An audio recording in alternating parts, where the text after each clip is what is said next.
Oh, there we go.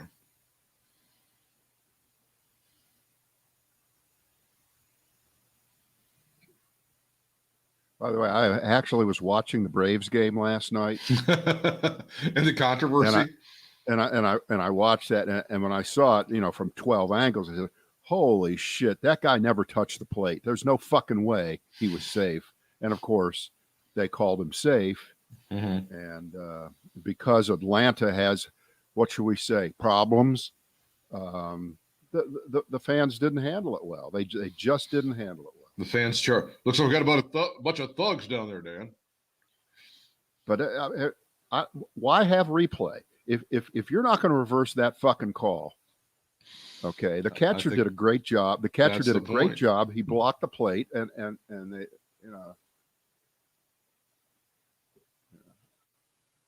I'm always with the people. I'm always with the people. I don't know, your gratitude and your depth of knowledge here with the Atlanta Braves is just troubling sometimes. No, you don't ever have to have heard of the Atlanta Braves to see that call. It has nothing to do with anything. But I just say fuck them.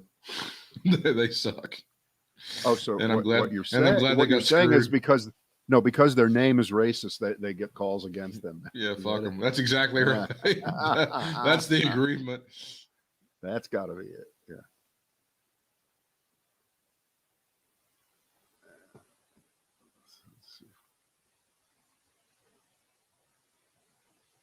It's nice people are still passionate about baseball in April, though, and they would storm the field. God bless them. You think baseball isn't popular? No, people are still trying to fight umpires. Do you know like 50 people brought with them Bee Gees records and set them on fire? I don't know why they did that. They blowed them up. They blowed them up real good.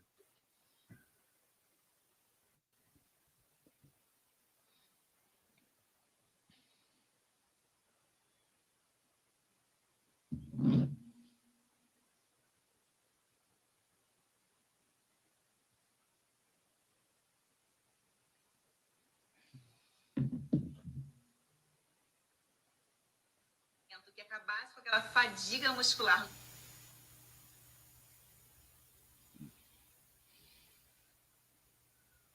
Well, that didn't quite work.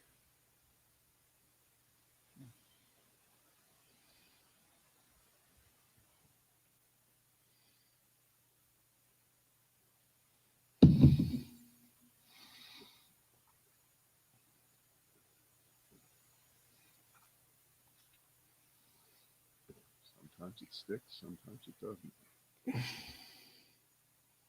The show will start in a moment, ladies and gentlemen.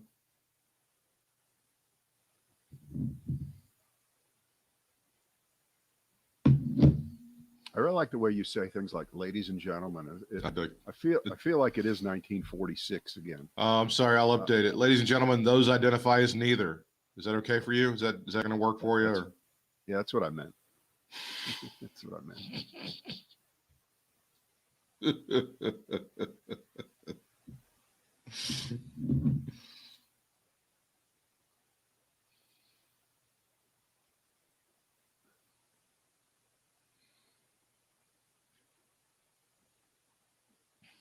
I'll tell you what, this is running slower than Walter No Neck Williams running to first base.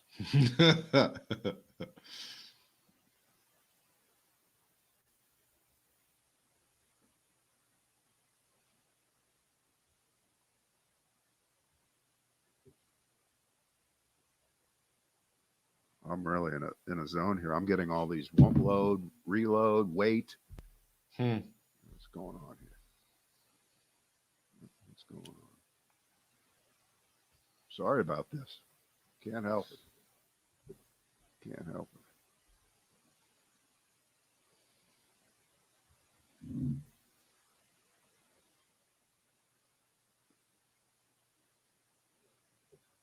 Oh no. Oh no.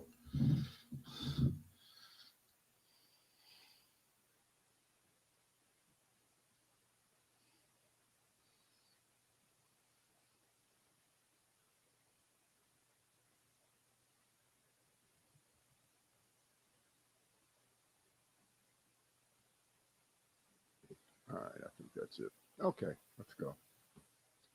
Ready when you are. Yeah. All right, it's the Brad and Britt cast, our first one for this week. Glad you're with us. We're live in the 1:30 hour on Monday Eastern time, whatever that means. And we had some breaking political news as we got started today. And boy, some things you think they're gone. You think you're done with them. You think you won't have to pay attention. And I'm not talking about that guy. Yeah, obviously, he won't go away. Obviously. I'm talking a little bit more local for us here in North Carolina, and it's Pat McCrory who says, I'm going to be in. I'm going to do it. I'm going to run for Senate. I'm going to run for the Republican nomination. The Richard Burr position will be open when he doesn't run for re-election, and there you go. And this is a devastating, crushing loss for our old radio station, WBT, where Pat is a huge success. It was at 9 to noon or whatever. He's doing very well. 11:30 to noon. He does the Paul Harvey News and Update. We don't know what he does on that station. Right. But he's done very well. And this is the amazing thing. Pat McCrory is the first guy to leave talk radio since 2004 to not go directly to podcast. Okay. Of course, that's because he didn't get fired. Okay. So he's leaving on his own. He'll leave on his own volition. And by the way, Britt, how long do you think it'll be before they take him off the air? Because this is a game that fucked up conservatives play, fucked up conservative media plays. Here was a fun fact you might remember about when he actually won the governorship, is he continued his work with Duke Power or Duke Energy all the way up until when he took office, even after the election was finalized and he was the winner. I remember Pat McCrory in 2016, in a year when Donald Trump carried North Carolina, lost his election. Remember that. You got to get that's part of the story. So they'll be able to have a failed gubernatorial candidate, and when he fails running for the Senate, they'll be able to have a failed senatorial candidate. Right back on the air at WBT. The prestige is amazing for that station. The Carolina's oldest radio station. Yeah, he can go right back to it, but they will play. I'm telling you, they'll play this game. They'll keep him on as long as possible. Of course they will. Of course, because they'll say, because he hasn't technically filed the paperwork. It'll be horseshit like that. Right. They do it every time. They do it every single time. Every single time. And it's a disgrace. It's an outrage. But again, we're kind of nitpicky here on that aspect of it. The fact is, right now, he becomes the leading Republican contender for that nomination because of his name recognition. Laura Trump would be, I think, number one, Brad. Let's be honest about this situation. I think she's the real leader in the clubhouse, if I may use a master's analogy. I disagree. I think, no, Pat McCrory, no, seriously, he really is. He is. Of course he is. The Laura Trump thing has been a complete fantasy and a fraud anyway, and she may not even run. It's just a thing that they just kind of throw out there. Now, hang on. Now I really, really want her to stay in, because that forces Pat McCrory to stop playing this BS game of 1 foot here, 1 foot there, where he plays I criticize Trump for this. And no. Now, if you are running against someone named Trump, even in the primary, you got to declare that North Carolina is better than that. North Carolina is not that state. And North Carolina. Luck, Pat. Well, but I'm saying that's why we want her in there. And this isn't a case of, say, what has gone on apparently, not just in the Matt Gaetz case, but they've done this a couple different times where they run out and try to find an outside candidate to come in and siphon off votes from the favored candidate to muddy up the mathematics. Because Laura Trump muddies up the mathematics if Pat McCrory thinks he's going to walk into this, because, there's Mark Walker, who, I think is kind of a low rent politician now these days. But in one sense, I think it helps him Kind of, sort of. Maybe. I mean, I think we're Maybe. just looking for a big food fight between the Republicans for that seat, aren't we? Yeah. I mean, that's what we Well, want you them to get just kind of bloody each other up, and then hopefully, like you said, all that Trump money is going to come out, and then all the corruption, and then Pat McCrory he'll tiptoe into criticizing the Trump organization, and then they'll hit back at him, and then he'll get all the death threats from the people who are really not violent and really had a very peaceful rally on January the 6th, but you are mischaracterizing it. So it should be very interesting on the Republican side. It's usually the Democrats that have like the bloody fights during these primaries and stuff, but it'll be interesting to see the Republicans trying to bruise each other up.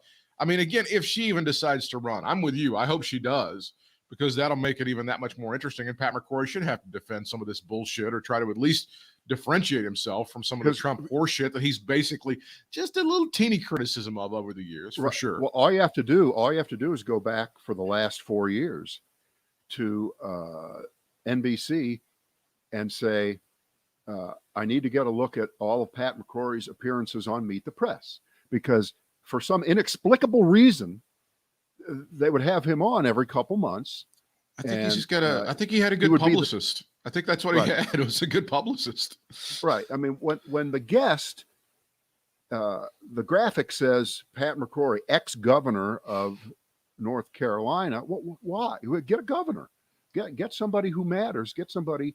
This is how crappy. I mean, there was all this talk. I remember when Trump took office, like, well, there might be a room for Pat McCrory in this cabinet. I remember that. And you saw the parade of losers that got jobs in cabinet positions, even as acting secretaries, and he didn't even get one. He had to settle for the WBT thing, which is probably better for him. It's probably easier. He kicks back, says some stuff that seems profound but really isn't. And then he gets paid, probably a lot of money what is considered a lot of money. But wait a minute. But Britt, I mean, and I talk in an isolated sense about what he said on TV on Meet the Press. Yeah. But just think, and you and I, we've talked about this. I've mentioned it here. If I ever ran for office, hell, I've got 40 years of audio that's back there where I can guarantee you, I've said so many things that I would have to defend that I wouldn't want to have to defend now. But in Pat McCrory's case, these are the last 4 years on WBT, hours and hours a day. And he said things on the radio, because people say things when they're on the radio. They do. Yeah, they do. That they would never say in polite company, especially when their audience is on their side and it's our team. And I'm always saying things to keep the base audience of mostly white male conservative. So I'm telling you, he's not going to have an easy time. He's going to have to explain a lot of things that are going to come up fast. I think I figured out why he's going to run for Senate. Is they went to him and said, Pat, we'd like for you to do the noon to 3 show on WBT because we finally tired of the dead reruns. And he was like, no, shit, no, I'm going to run for Senate. Fuck, no, I can't. I'm out. I can't do that anymore. That's why he decided to run. According to the write-up on this on Fox 8 WGHB, Representative Ted Budd is also considering running for the seat. Or hang on, you got a seatbelt on? I don't want you to laugh and fall over. All right. It's Ted Budd. Well, I mean, again, going back to an old baseball analogy, that's what you call murderer's row. When you got Mark Walker, you got Ted Budd, you got Laura Trump, you got Pat McCrory. I mean, how does it get any better than that, Brad? How can you finally? What a rogues gallery of morons they have on the Republican side running for that seat. Oh dear God in heaven! Yeah, that's quite a group. All right. Wait a minute. I did have a master's joke. You ready? Go ahead. They were so focused on keeping the black folks and the women out of Augusta, they let the Asians slide right by. Can you imagine the meeting? Steve, you had the Asians. What happened? I don't know. We were just so focused on the black folks and the women. They just came in the back door. I have no idea what happened. That's the only master. I think to celebrate his victory, he went out right after the tournament and got hassled for a few minutes by citizens. Hassled by white people. That's what's been happening to Asian Americans in America. They've been getting hassled in 70s lingo, if you will. Now here's another word: jostled. By the way, don't you think it's wonderful poetic justice that in this year of all years, yes, in Georgia of all places, yeah, at the Masters of all Masters, that the winner is in a human way symbolic of minority rights. I don't know how else to say it in this, and he's clearly, he doesn't speak English. no, Although it was kind of interesting. I don't know if did you watch any of the golf tournament? no, I yesterday? did not see any of the coverage. So here's not what a lick of happened. it. If you've ever watched the Masters, and what's wrong with you if you haven't, because it's so American. After it's over, they all go and sit in this little clubhouse. The previous winner, okay, Jim Nance of CBS, the head of the club, the Masters Country Club, and then the new winner. So it'll be usually 4 of them. But this guy doesn't speak English, so he had an interpreter there, and Jim Nance is asking him all the typical questions, but kind of truncating them down because there's going to be a translation issue. But I noticed, and ever since 1941, I've been on the lookout. You can't get anything by me. But this guy seemed to understand the questions pretty well. And then he would answer them in Japanese, and they had to be interpreted back to us in English. So what's up with that? Huh? What's up with that? Don't think I don't know what's going on. I don't know what's going on. Hey, played great. And then, he wins and God bless him. And that's good. The best joke is that the winner of the Masters the next year gets to choose the meal, right? Boy. And I think the most famous example, I think it was Fuzzy Zeller one year. It was like 20 years ago. He had a fried chicken and collard greens, greens, and all that kind of stuff. And so, okay, we have a guy from Japan, an Asian winning, so can't wait till next year's meal. Finally, it's going to have some good food, have some great food at the Masters, right?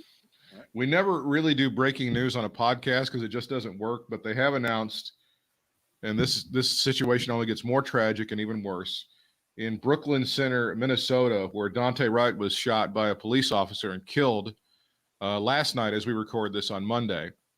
They are now announcing that the police officer meant to use his taser, but instead got the gun. This is the latest development of that, where you saw protests on your television perhaps last night, and there were some protests that turned, unfortunately, into some looting by some folks. But yes, that is the latest. And the situation, again, a 20-year-old man. You've probably heard from his mother, who talked to him while the traffic stop was actually going on. She claims that Daunte told him he was pulled over because he had an air freshener hanging from his rearview mirror, which technically is impeding his sight and is illegal. I don't know if that's just in the state of Minnesota or if that's everywhere, but that is allegedly what she's saying while her son was pulled over originally. So if it's fuzzy dice, okay, but you're white, I think you get a pass. If it's fuzzy dice and you're white, you get a pass. If you're black and it's an air freshener, they got to pull you over. That's equivalent to tail light out or other kind of possible capital infraction, where they figure out a way to be. I did hear the mayor explain, followed by the police chief earlier, and they went out of their way to say, look, I can't remember whether it's the taser's on the left and the gun is on the right, or whether it was the other way, but the officer made a mistake, and but just from the first looks at the video again, I don't know what they're going to say. I mean, I don't know. They're putting you can't chalk these up to, well, I just made a mistake. How about the officer had a bad day? No, you can't do that. You got to be better than that.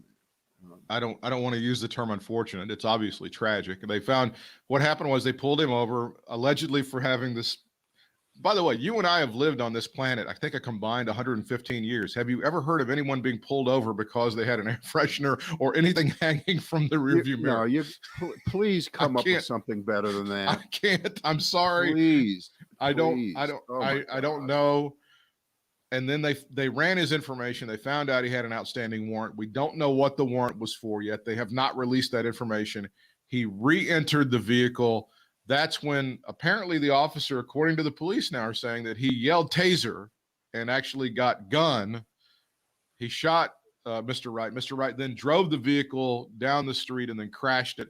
And he was dead at that other location where he crashed the vehicle. But it happens, unfortunately, about 10 miles from where George Floyd was killed in the midst of the Derek Chauvin trial. I know there's some people that are calling it the George Floyd trial. He's not supposed to be on trial, but apparently he is during this thing, as you have seen many times. So it's just awful timing at this time. And again, if I'm sick of hearing these stories, I can imagine how folks who don't have the same skin tone as me are sick of hearing these stories over and over again. It's tragic and it's awful, and it just continues to happen, right? Yeah. I caught a little bit of the trial on Monday, and they had a cardiologist up there, and he was very good at explaining what was going on. And I don't know if you've watched the trial, it's almost as if they give the prosecution one question, and then the defense they bounce back and forth really quickly. It isn't like on TV, right, where the one side is over and over and over again, and we rest our case, and then the other side they're going back and forth. I guess that's the rules in Minnesota. And this cardiologist explained very, very well, and bottom lined it by saying, look, a tiny bit of meth, no big deal. If not for the knee on the neck for 9 minutes, George Floyd would have had a very typical day in his life. He would be alive. He would have walked away. And the defense's attempt to defend Officer Chauvin and what happened, they kept trying to bring up the concept that George Floyd had all these drugs in him, right? And he was on his way out anyway. And whatever happened with Officer Chauvin, that was unfortunate, but that was not the deciding factor. And I think that's just a dead bang losing argument. And, it feels like it. It feels like it. I did see Dan Abrams said he thought that the prosecution's case was going better than was expected. We've only seen prosecution stuff so far. Of course, the defense has been able to rebut some of it, and the prosecution expected to rest pretty soon, and the defense will present their case. Right. And I was just thinking while seeing the group of people that were brought in by the prosecution, the doctors and the medical experts, and actual live, living, breathing police officers from the Minneapolis police force, including the chief of police. I'm thinking, all right, now who are they going to get? Who is going to be willing to stand up for Derek Chauvin here? I'm thinking, well, you have to have a bunch of police equivalents and medical equivalents to Dr. Scott Atlas, okay? People who are just completely outside of normal thought and normal decency, willing to say anything to try to muddy the waters, which is what Dr. Scott Atlas did for those many months that Trump decided to make him his lead doctor in the coronavirus response by the United States government. So who are these experts? Who are these people who are going to say that 9.5 minutes of direct pressure on a guy's neck, grinding his face into concrete, putting all your weight on him so that not only was his neck compressed, but your weight was on top of him, and so his stomach was being pushed in, his diaphragm was being, and I hadn't thought of this. That picture of him and the video of him where he has his glasses up on his forehead, okay?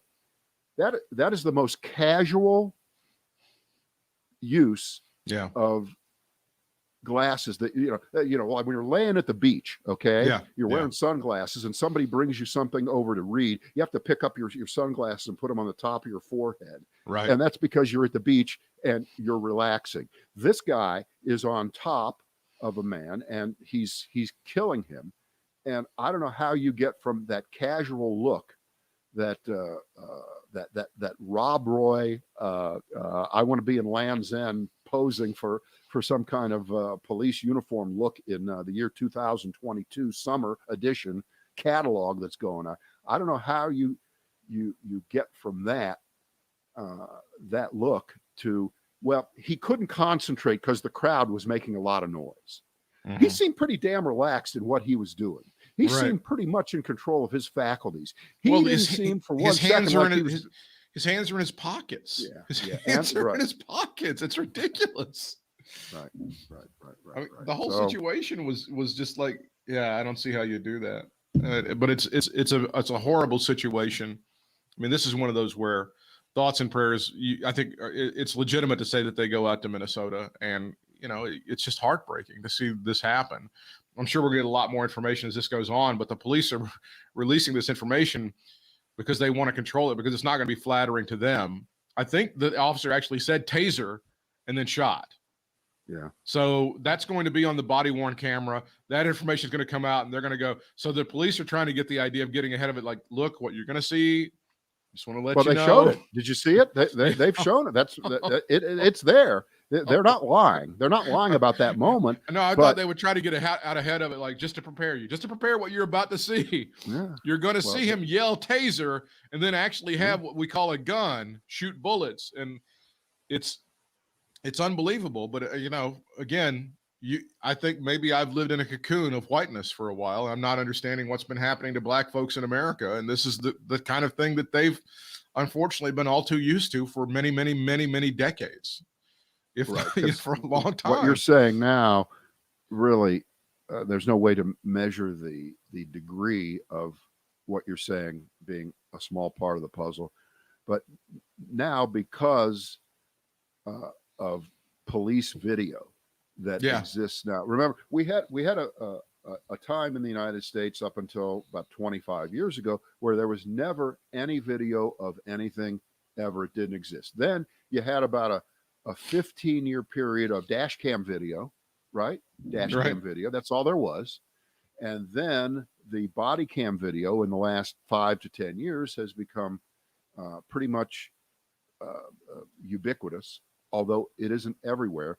And I said this back during the campaign. I'll repeat it now, because if we're good at anything, Britt, it's just repeating the same shit over and over again, because we have no new ideas.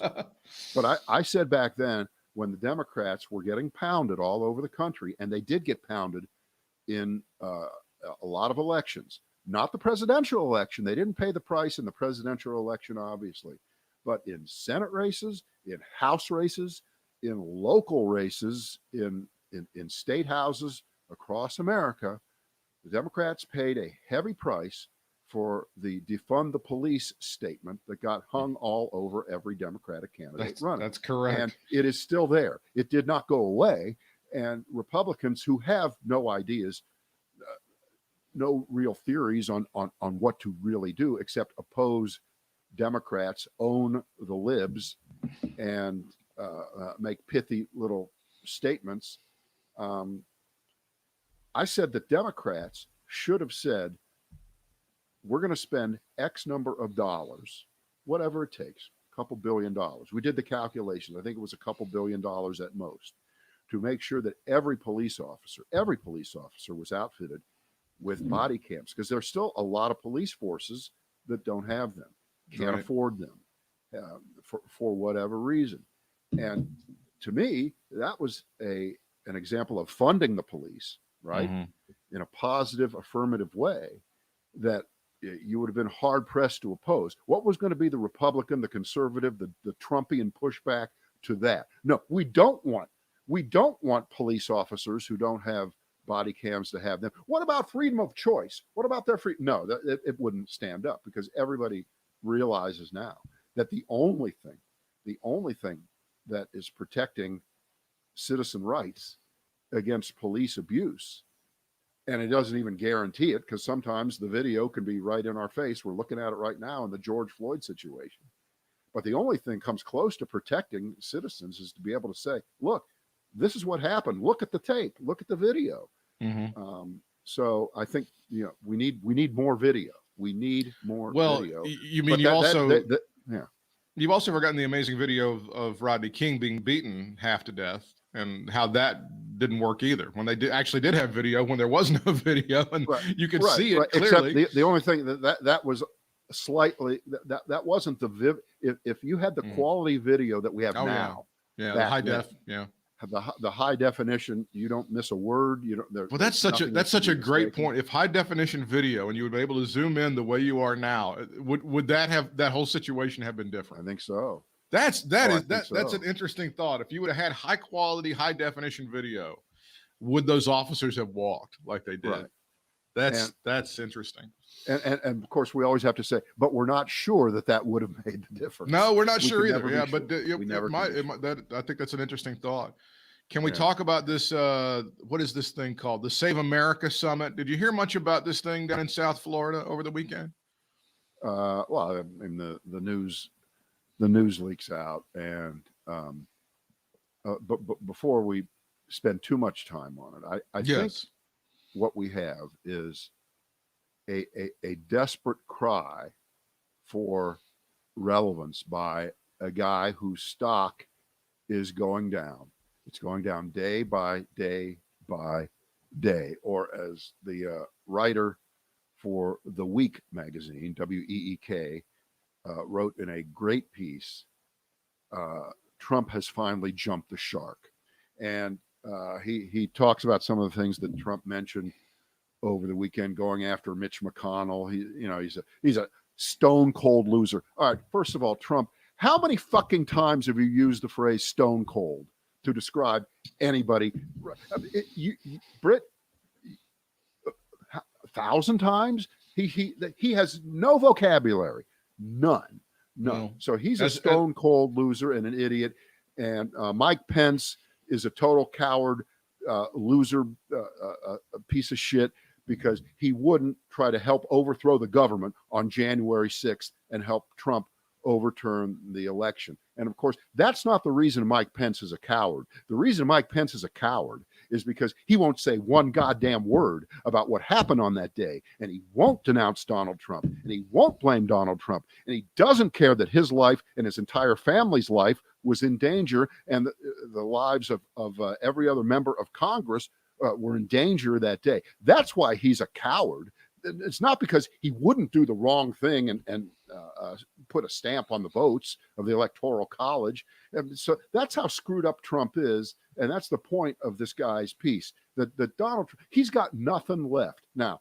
But the interesting part, I'll let you run with this in a second, is that after all this, here we are, 3 months since Joe Biden has taken office almost, and we're moving in whatever direction that we're moving in, and all the discussions about what would happen when Trump wasn't president anymore, would he still control the party, blah, blah, blah. Everything I just said, I believe is true, but no one will go on the record who was there that I know of, right? So it's still the same fear factor. They're scared shitless of this guy, but he's becoming more irrelevant. And just because you're still ruling these people in a fearful way, it doesn't mean you're anything except the loser that you are. You lost the election. Yeah. And he can't deal with it. There you go. Just a side note. Do we care about the John Boehner book? Because I know with the shows that you watch, you're probably seeing a lot of interviews with John Boehner. Do we care? I mean, he's saying the right stuff. He seemed to get really emotional about it. He's calling Trump kind of a worm. But you saw the interview with John Dickerson on the Sunday morning show on CBS, where he refused to completely go forward and talk about Donald Trump being a piece of shit. He would just go, he's got a different way but in the book, apparently when he's had a couple of glasses of wine, he's in the sound recording booth. He goes on, he's a little more graphic about describing what Donald Trump does. Do we care about the John Boehner book, Brad? Well, you have to put the John Boehner book in in context with all the other books that Yeah. have been written. There's nothing that John Boehner is going to tell us that we didn't know. And there's nothing that John Boehner isn't going to say that won't be completely dismissed, said to be a lie, fake news by people who love Trump. Because there's nothing that moves these people, and certainly the truth doesn't move them. And I'm quite sure that 99.9% of what John Boehner is saying is 100% true. There's no doubt about that. There's no question about that. And the only people who speak the truth are people who are not involved in elected office anymore and have no desire to do so. Plus Adam Kitzinger. Okay. Yeah. Okay. And him. And so does it mean anything? No. Is it part of what's going to be the totality of the truth that will weigh on Donald Trump's place in history? Yes, of course it is. And, I'm glad he wrote the book. Wish him well. And, man, that guy can drink, though, can he? You got to give him that. That guy's a world-class drinker. Unapologetically. I believe I was listening to the Joe Walsh, the former congressman from Illinois, has a because he's seen the light. He has a podcast called F Silence. I guess we can say it. Fuck Silence. That's the name of his podcast. And he says, and I didn't see this reported much, but at the Save America conference, you may have seen this. They kind of started it off by playing a video of January the 6th as if it was like a rallying cry, like it was a pep rally. Like, this is what is so great. This is wonderful. And we love this. And this is these patriots were standing up for America. That's how they started off this stupid ass insane conference down in South Florida. Wait, and then does it just stop before there's any violent entry into the building, or is it just the Trump speaking at the rally thing before they walk down the street? I think it's and it's like them marching around. I don't think we get to police officers dying and being strangled and shit like that. Yeah. What we're seeing now, and I don't think this is a new topic for any of us, but I don't know what you would call it, the conspiratorial, the group effort to minimize what happened on January the 6th. And you can see it going forward. It's not only from Fox News and it's not only from right-wing media. It's elected officials, obviously, that are doing this. Right. Well, Britt, this is the equivalent to the Japanese on December 10th, 1941, showing a video of people laying on the beach at Pearl Harbor on the other side of the island that didn't get hit, and saying it was a beautiful, peaceful day. I don't know, it was a great day for Japan. I mean, that's where we are. They're selectively editing, and we know what's going on. The problem is, you know this to be true, that this feeds into the predisposition of people who want to believe that the election was stolen, Donald Trump's the real president. There was all kinds of fraud that went on, a big conspiracy and the rest. And now they have their own video version of it. Look what happened. It was just a great day. And everything else you're saying about people getting hurt, and I think they totaled up, I saw this the other day, the actual physical property damage done on that day. It was about $2.5 million worth. Right. But I've heard them say nothing was broken. They didn't break anything. In other words, and remember what that is. That's, white people don't loot the way those other people do. Exactly. Right? Exactly. We don't loot. We respect property, private property, and they don't. Because everything is always about a contrast. And speaking of that, we cannot leave the Tuckster alone, because Tucker Carlson is now officially America's new Klan leader. He's officially. Yeah, it's not even a thing now, right?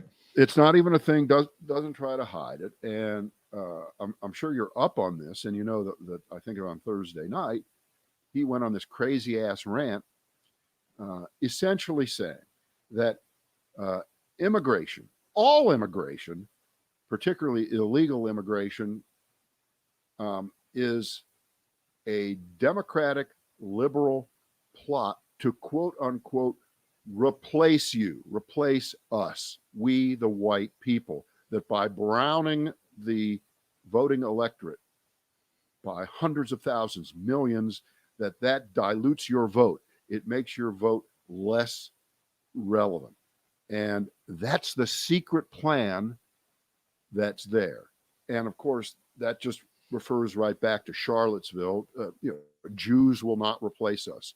Exactly. And remember what the word replace means.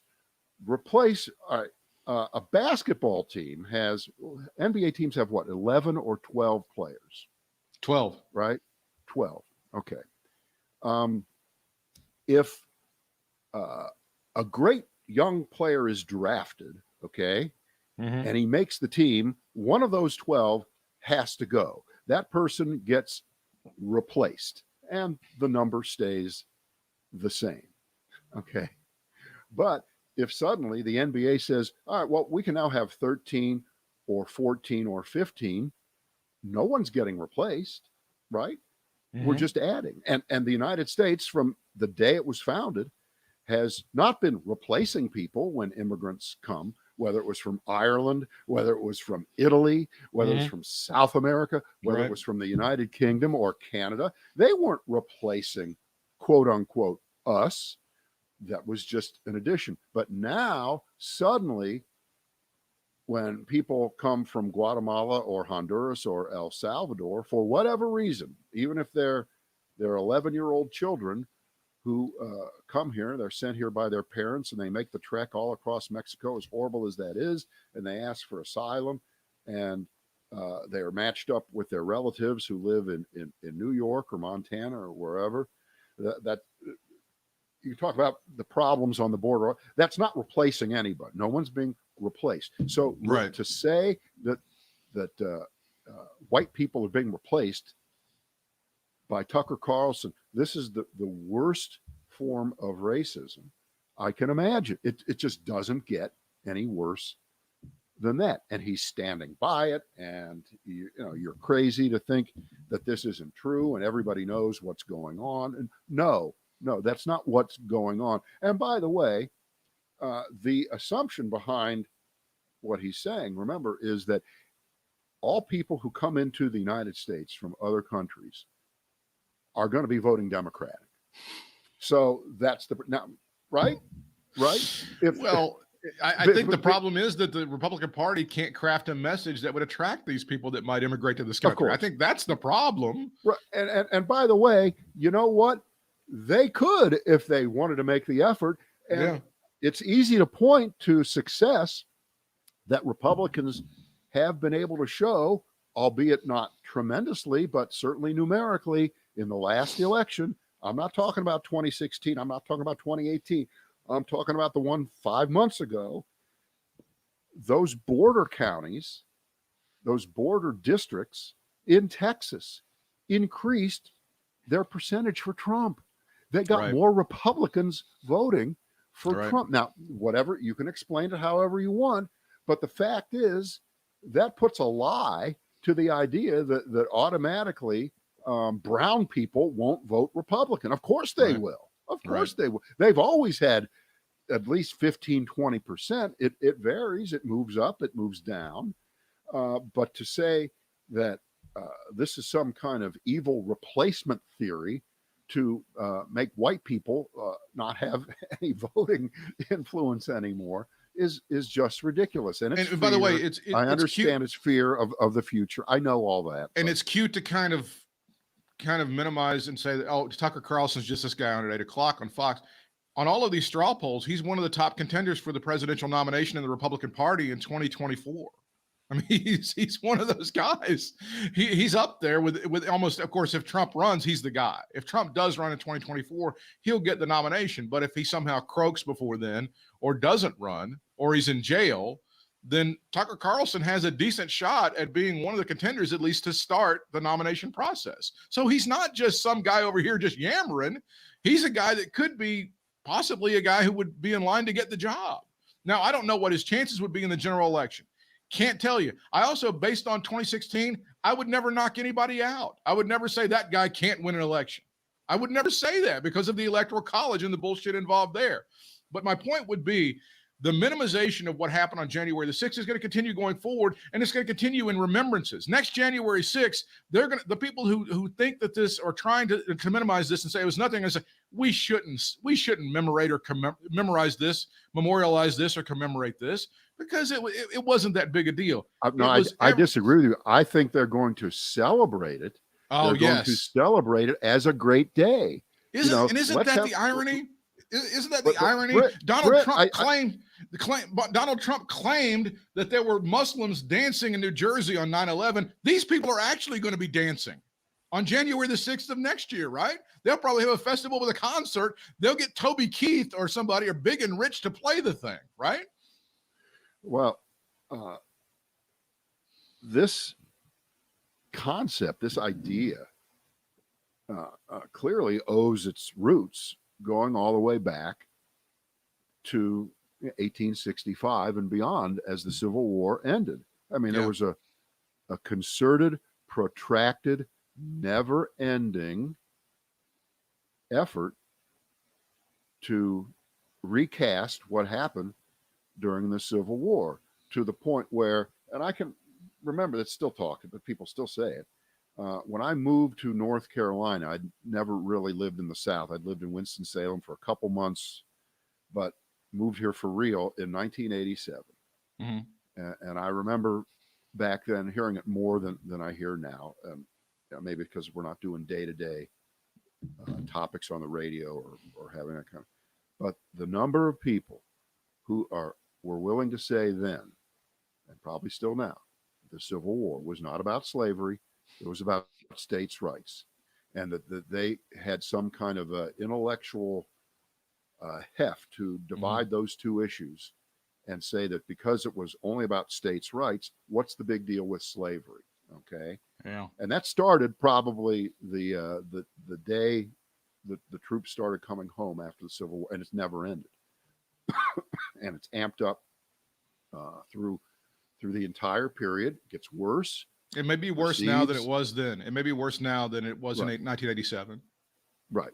And, when the civil rights era was at its peak in the late 50s into the 60s, I'm sure those kind of ideas were even more prevalent. And then they kind of faded, and then they come back. And now we're in a new civil rights era.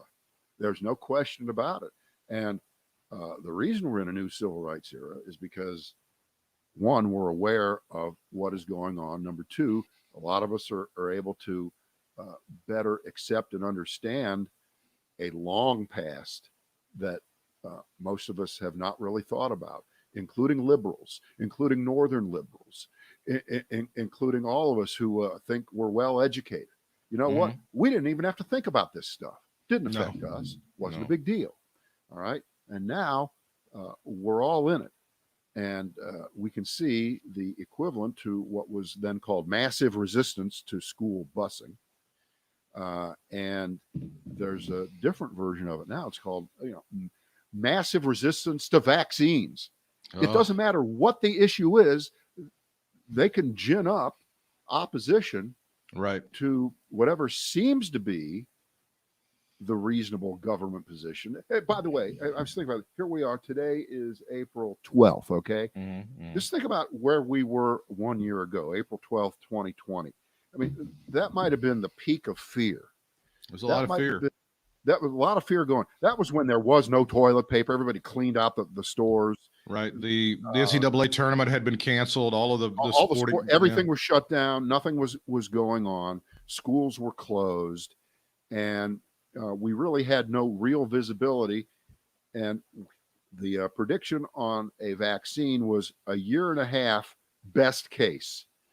The middle of 2021, if we are lucky, there will be a vaccine that starts to come. All right. So what happened? Wow, the vaccine appeared at the end of 2020 into 2021. Record time. And now after the efforts of individual citizens, individual states, and individual members of the healthcare profession, and individual citizens, with to give credit to most of us who have gone along with this because it makes complete sense. We have a higher vaccination rate in the United States than just about any other country on earth, even though we still have, a couple 100 million people that haven't been vaccinated yet, but we're working on, we're doing well in a lot of places. Some places are out of their fucking minds. And apparently the new ground zero for idiocy in this country, move over Texas, move over Florida, move over Alabama. It's Michigan. Wow. Michigan Yeah. is now number one. And I was thinking about this. They're crazy up there. They are absolutely nuts. They're the ones that held the rallies a year ago at the State House in Lansing. They're the ones that have people that have been part of these militias for decades, who've been waiting for their chance, and they threatened the life of the governor, and they were going to kidnap her and her cabinet and kill them all. This is Michigan, and I was thinking about this. Michael Moore, that first movie of his that got him famous, Roger and Me, that movie is over 30 years old. Yeah, it is. And that was all about the gutting of General Motors and the sending of jobs overseas and the dispossessed, largely white, but not all white people in towns like Flint, Michigan, and Lansing and Pontiac, where cars were made. And I don't recall Michael Moore, even, who was in touch with Michigan as much as anybody. Sure. I don't recall him putting together that disaster economically, the wreckage of lives, and the growth of militias in Michigan as was going on right in front of his face. It's not his fault. No. It just seems that he would have been a great person had he glommed onto that years ago and made more people aware of it. I'm not blaming him, but I'm just saying it's interesting that he missed that. I think he really did miss that. I would bet if we could talk to him, he would say, I saw it, but like a lot of people, we didn't think it was such a big deal. Now, Timothy McVeigh wasn't from Michigan, was he? I don't think he was. I can't remember.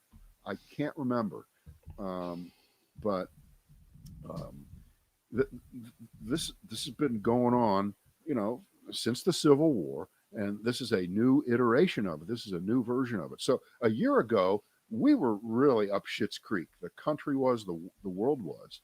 And if you would have said to me a year ago, with certitude, there will actually be a real vaccine starting in January, February. Yeah. And by March and April, it's going to be available, certainly by May or June, to every person in the country. They will have actually tested it on kids and as many people as possible. They can crank it out as fast as possible.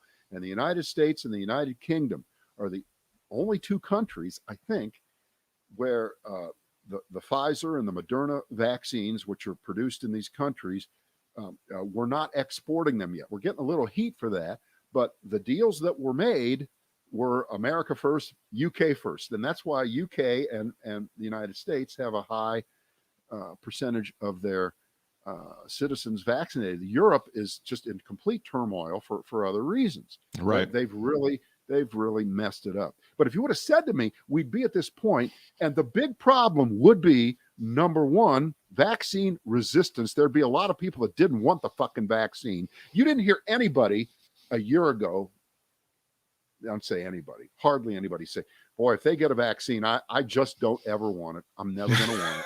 I'm not going to take that. Yeah. Because remember what the order of things that would help solve the coronavirus crisis around the world were. The first thing in order was to wear masks and socially distance and wash your hands. The whole wash hands thing is okay. But the wiping of the surfaces, it's official. That's bullshit. It always was. Right? Yeah, the air filtration with the HEPA filters is way more important than wiping of surfaces. Right. That's been proven. Right. And then every doctor, whether it was Fauci, would say, but the real magic potion is going to be a vaccine. As soon as we can start to get people vaccinated, then we can start to get. But we have so much resistance. We have so many people who are just completely out of their minds that you combine that with apparently it's kids sports that are causing the most problems, the reopening of restaurants causing the most problems, and this just inability to say, hold the phone, god damn it, if we can just get to June or July and get 65-70% of the country vaccinated, we're going to be home. Can't do it. We're just not. It's sad. It's just horrible. But that's exactly where we are as of today, for sure. Well, that's all I got. I got to go, or I'm going to cough my head off. Allergies are bad. Yeah. See you guys on Tuesday.